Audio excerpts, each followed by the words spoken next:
Good morning, all of you. Have a nice day. आप अपने जीवन में उत्तरोत्तर विकास करें। एक शिक्षक होने के नाते मेरा यह कर्तव्य बनता है कि आपका जीवन, आपका भविष्य उज्जवलमयी हो।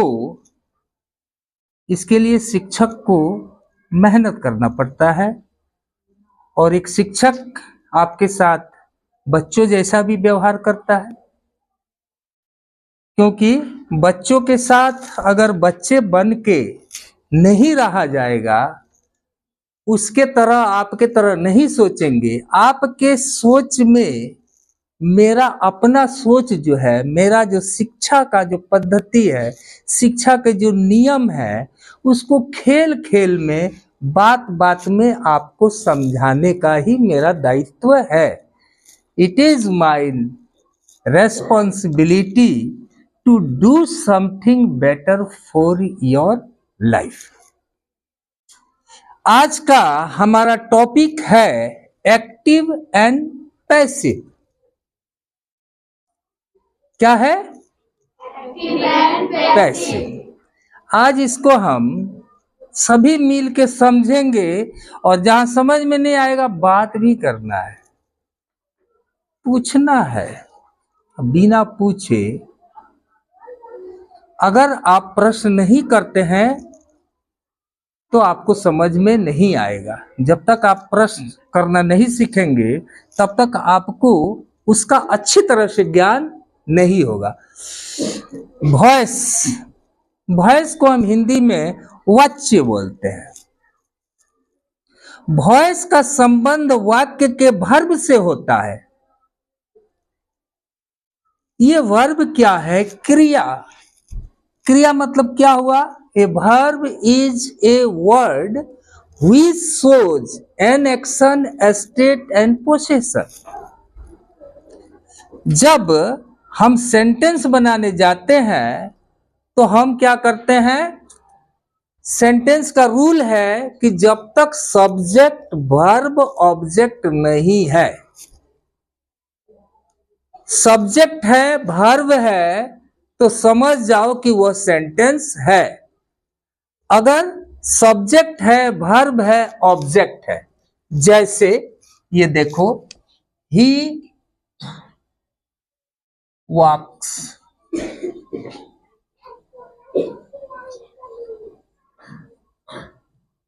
ही हेल्प्स मी, दो सेंटेंस है। वर्ब जो है, इसमें वर्ब हमको वॉइस बताता है। तो हम पहले ये जानेंगे कि भाई वर्ब का पहचान कैसे करते हैं। एक्सिलरी वर्ब है तो 24 है। एक्सिलरी वर्ब कितने हैं? 24 है। और एक्सिलरी वर्ब से भी हमको पता लगता है कि वो सेंटेंस जो है प्रेजेंट में है कि पास्ट में है। जैसे इज आर एम लगाते हैं तो इज आर एम प्रेजेंट में लगता है, वाज किस में लगता है? पास्ट में लगता है। ठीक। अब देखो इसमें वाक, ये जो वाक्स है ये वर्ब है, ये हेल्प्स ये वर्ब है। तो हमको क्या है, जब एक्टिव पैसिव में हम जब जाएंगे और एक्टिव पैसिव का अध्ययन करेंगे तो हमको वर्ब के संबंध में जानकारी होनी चाहिए। और ये नहीं कि आप घर पे अगर मेहनत नहीं करते हैं तो भैया दिक्कत तो है। ठीक, चलिए हम आगे चलते हैं।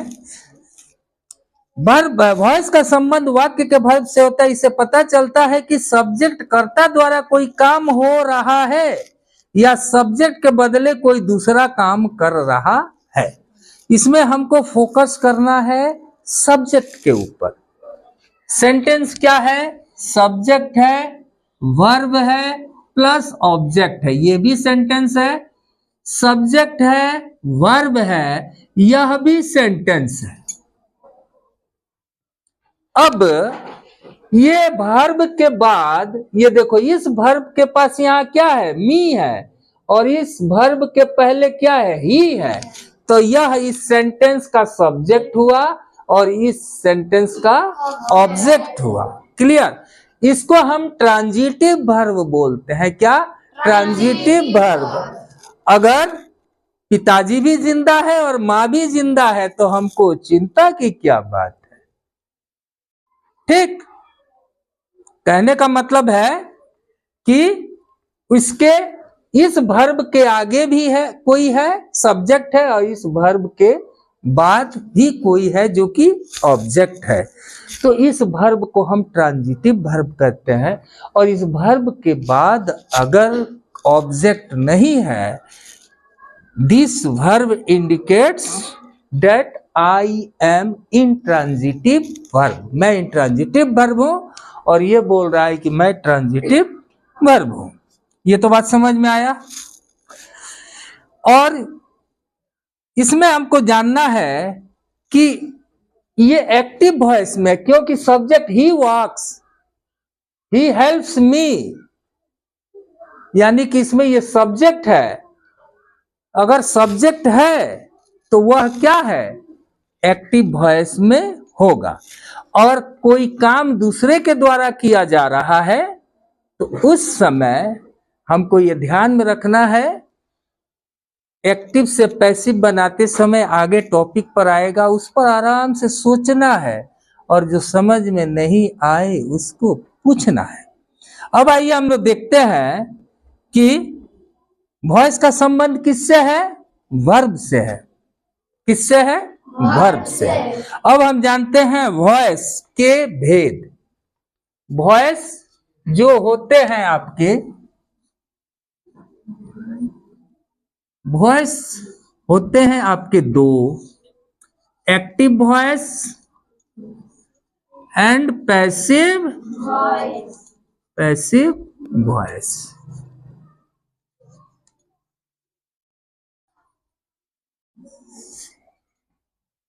क्लियर हो गया?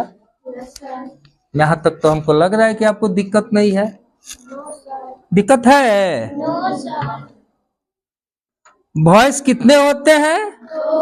There are two kinds of voice. Clear?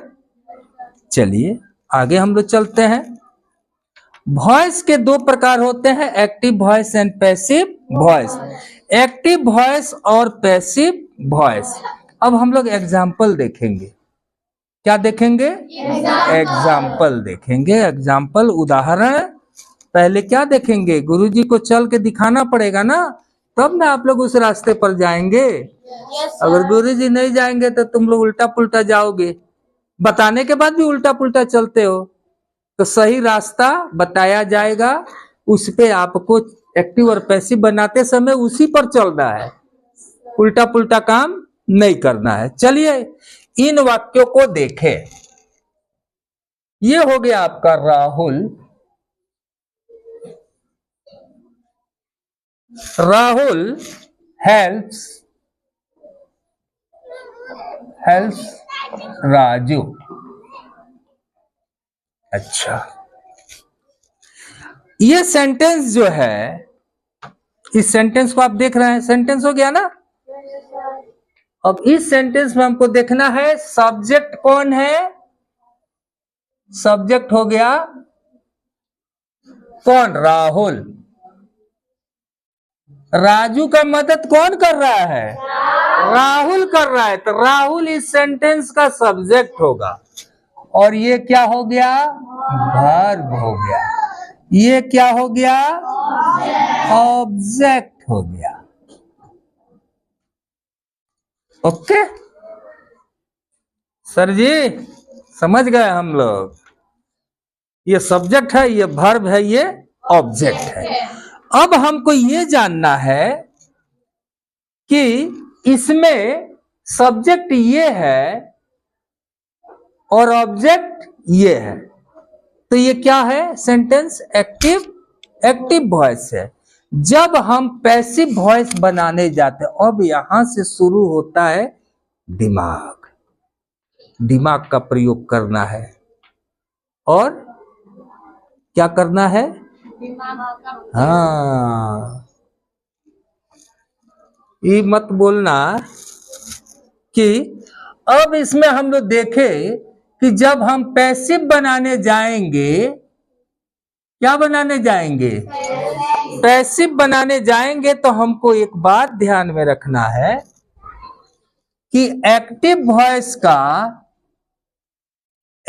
Voice का ऑब्जेक्ट को हम यहां लेकर के आ जाएंगे सब्जेक्ट की जगह पर। यहां का ऑब्जेक्ट पैसिव में आके क्या बन गया, सब्जेक्ट की जगह पर आ गया, और राहुल जो है इसके जगह पर आ गया। कहां आ गया, यहां आ जाएगा राहुल। ओके,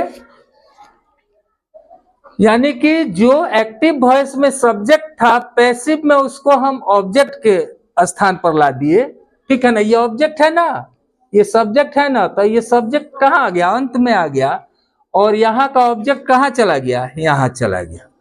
और दूसरा चीज हमको ये जानना है कि यह किस टेंस में है, तो प्रेजेंट इंडेफिनिट में है। किसमें, प्रेजेंट इंडेफिनिट है। टेंस पढ़ाए थे, पढ़ाए होंगे, पढ़ाए हैं, पढ़ाए है ना। देखो हम पढ़ाए, लेकिन आप पढ़े कि नहीं पढ़े हैं उसका परीक्षा अभी होगा, और नहीं पढ़ने वाला नहीं बताएगा, और पढ़ने वाला टन टन खड़ा होगा, बोलेगा, और उस पर हम थोड़ा ज्यादा ध्यान देंगे तो बोलेगा कि राजू सर जी है ना, खाली अनन्या को जानते हैं, राय जी को जानते हैं, कुशवाहा जी को जानते हैं। ऐसा नहीं बोलना है, जो बोलेगा उसी को, ठीक ना। चलिए, तो ये हो गया आपका।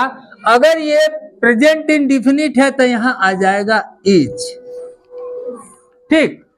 और ये वर्ब जो है V5 है, क्या है, V5 है। लेकिन जब हम पैसिव बनाने जाएंगे तो हम इसका V3 में कन्वर्ट कर देंगे। हेल्प, हेल्प्ड, हेल्प्ड होता है क्या, HELPED, हेल्प्ड। और हेल्प के बाद और ऑब्जेक्ट से पहले यहां पर हम बाई का प्रयोग कर देंगे। और ये सेंटेंस को देखिए, Rahul helps Raju, Raju is helped bye Rahul. Raju मदद किया जाता है किसके द्वारा, तो राहुल के द्वारा। बात एक ही है, क्या है, सेंटेंस एक ही है, उसका भाव एक है। ये दोनों सेंटेंस का भाव क्या है, एक ही है, लेकिन एक किस में है, एक्टिव वॉइस में है, और दूसरा किस में है, पैसिव वॉइस में है। बात समझ में आ गया। अब कोई भी सेंटेंस मिलेगा तो आप लोग उसके साथ यही रूल लागू मत करना।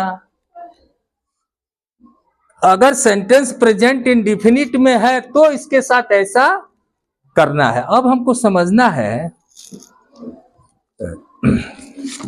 कि इन दोनों प्रकार के वाक्य में केवल वर्ब के रूप में बदला जाता है, इसके अर्थ का नहीं। यानी कि इस दोनों सेंटेंस के अर्थ में कोई परिवर्तन नहीं है।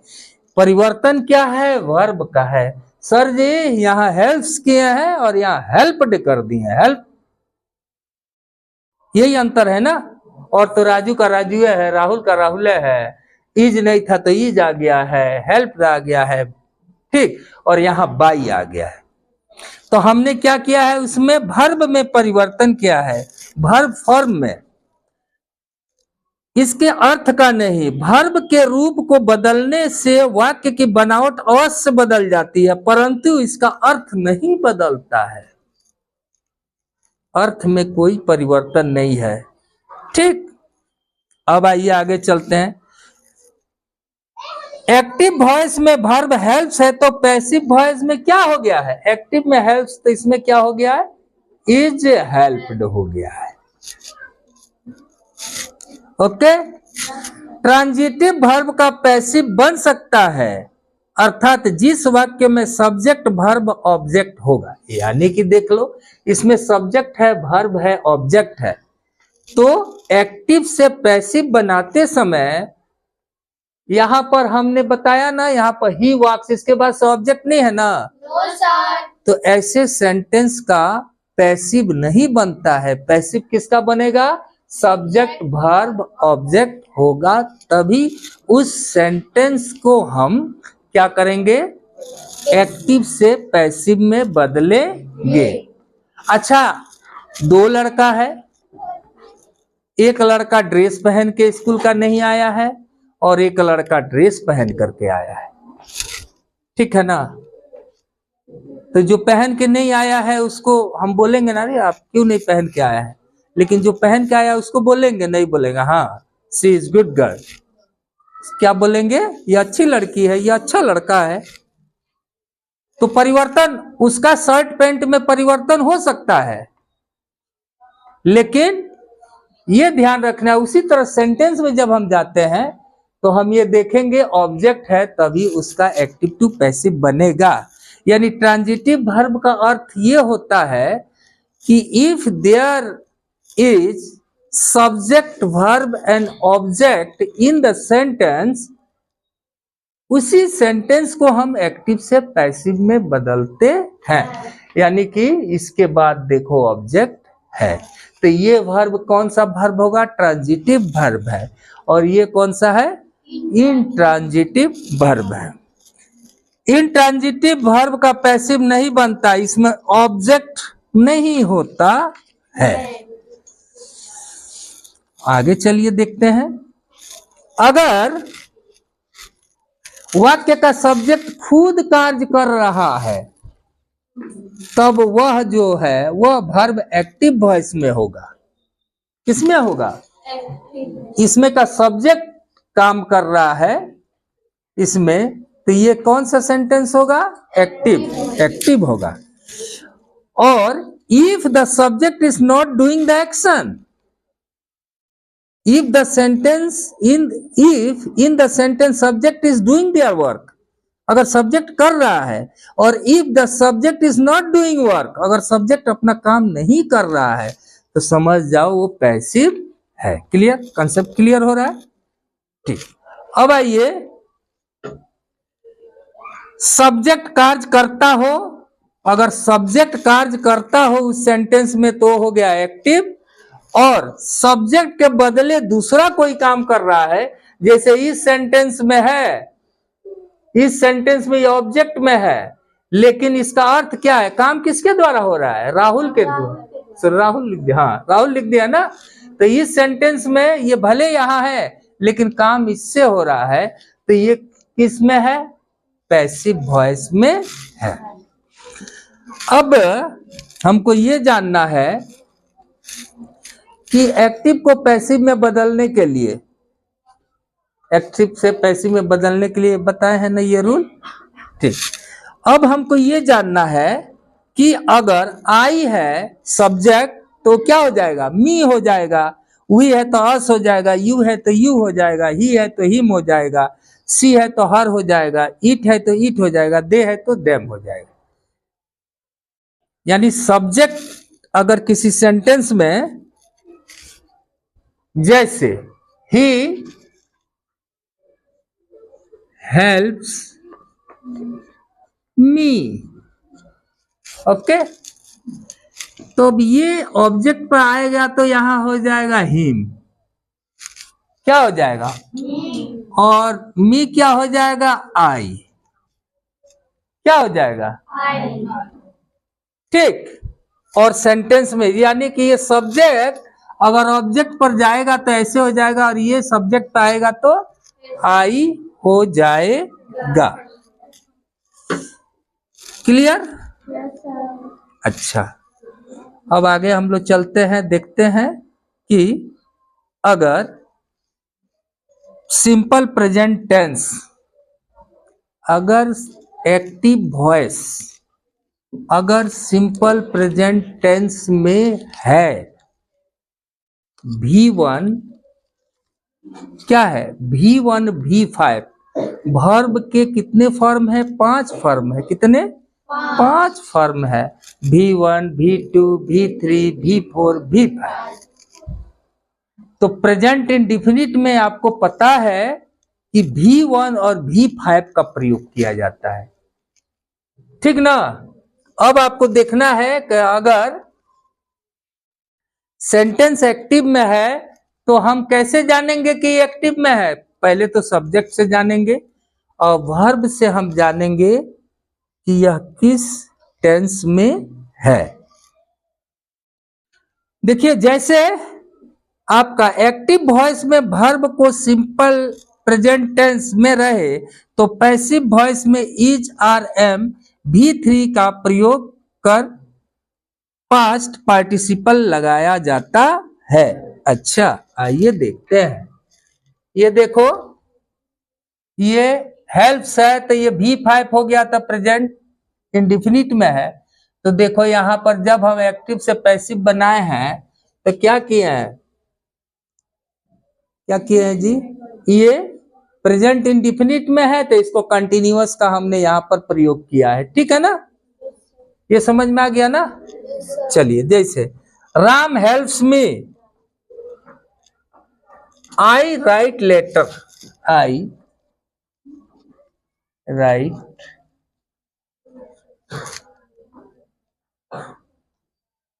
Write letters. क्या है, आई राइट लेटर्स। तो लेटर्स यहां आ जाएगा ना, लेटर्स। तो सब्जेक्ट क्या हो गया, प्लूरल है, एक लेटर नहीं है ना, लेटर्स है, ठीक है ना।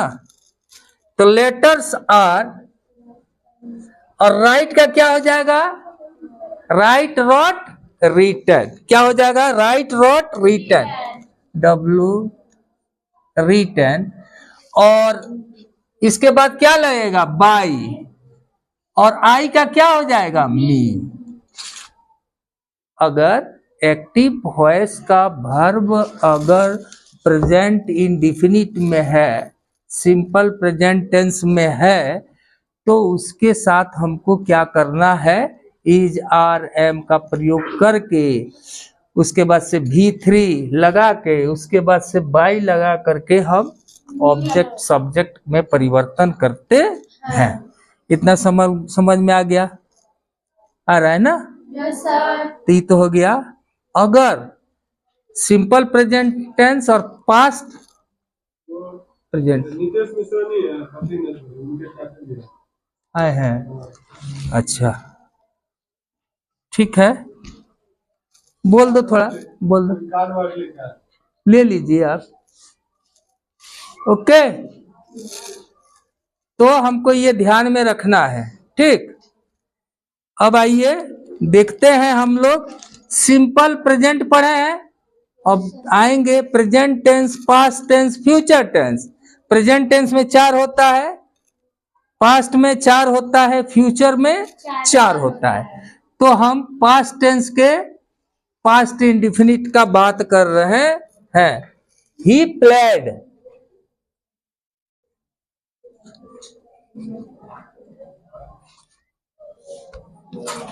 he played cricket,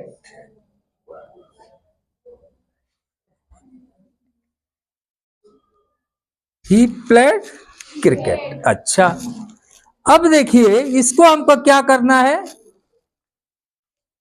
इसको क्या करना है, एक्टिव में है, इसको हमको क्या करना है, पैसिव में बदलना है। किस में बदलना है, पैसिव में बदलना है। अच्छा, तो ये सब्जेक्ट है और ये ऑब्जेक्ट है, तो पैसिव में बनाते समय हम एक्टिव वॉइस का ऑब्जेक्ट को आगे लाते हैं। क्या करते हैं, आगे लाते हैं। तो चलो, CRICKET, क्रिकेट। और वर्ब का कौन सा फॉर्म लगेगा, V3। तो प्लेड का क्या हो गया, प्लेड। प्लेइंग होगा, नहीं, V4 है। V4 में हम जीरो ING का प्रयोग करते हैं। यही बात मैं समझाता हूँ, ठीक से फॉर्म को नहीं देखोगे तो यही उल्टा पुल्टा काम करोगे, बोलेंगे कुछ, तुम लोग करेगा कुछ। तो आप लोग पढ़िए घर पे, ठीक है ना। अच्छा, प्लेड, अच्छा ये किस में है, ये क्रिकेट सिंगुलर है ना? वाज लगेगा कि वेर लगेगा? वाज। प्लेड, इसके बाद से बाई, ही का क्या हो जाएगा? हिम। क्या हो जाएगा? हिम। बात समझ में आ रहा है? Yes sir. नहीं समझ में आ रहा है वो भी बोलेंगे।